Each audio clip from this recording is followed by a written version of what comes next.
Παρέμβαση για την απασχόληση στον νομό Σερών από την Αναπτυξιακή Σύμπραξη Σεραϊκή Γη. Συμμετέχουν 80 άνεργοι και 20 αγρότες. Δράσεις: 5 προγράμματα κατάρτισης με θέματα ψεκαστής επιβλαβών εντόμων, βιολογικές καλλιέργειες, παραγωγής, μεταποίησης, εμπορίας αγροτικών ειδών, συστήματα ολοκληρωμένης διαχείρισης στην αγροτική παραγωγή, συμβουλευτική υποστήριξη και σύνταξη επιχειρησιακών σχεδίων.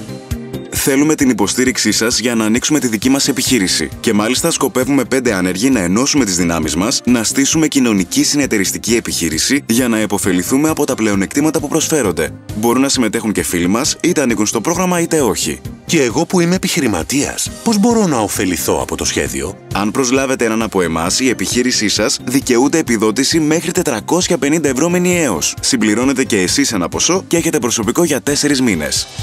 Η κατάλληλη υποστήριξη για τους επιχειρηματίες που σκοπεύουν να προσλάβουν εποχιακό προσωπικό τώρα που ανεβαίνει ο τζίρος. Επικοινωνήστε με την Αναπτυξιακή Σύμπραξη Σεραϊκή Γη. Συντονιστής ΚΕΚ Περιφέρειας Κεντρικής Μακεδονίας. Τηλέφωνο 23210 23640 www.kekpkm.gr και www.seraikigi.gr. Υπεύθυνος Δημοσιότητας Δήμος Εμμανουήλ Παπά. Με τη συγχρηματοδότηση της Ελλάδας και της Ευρωπαϊκής Ένωσης. Επιχειρησιακό πρόγραμμα Ανάπτυξη Ανθρώπινου Δυναμικού. Περιφέρεια Κεντρικής Μακεδονίας.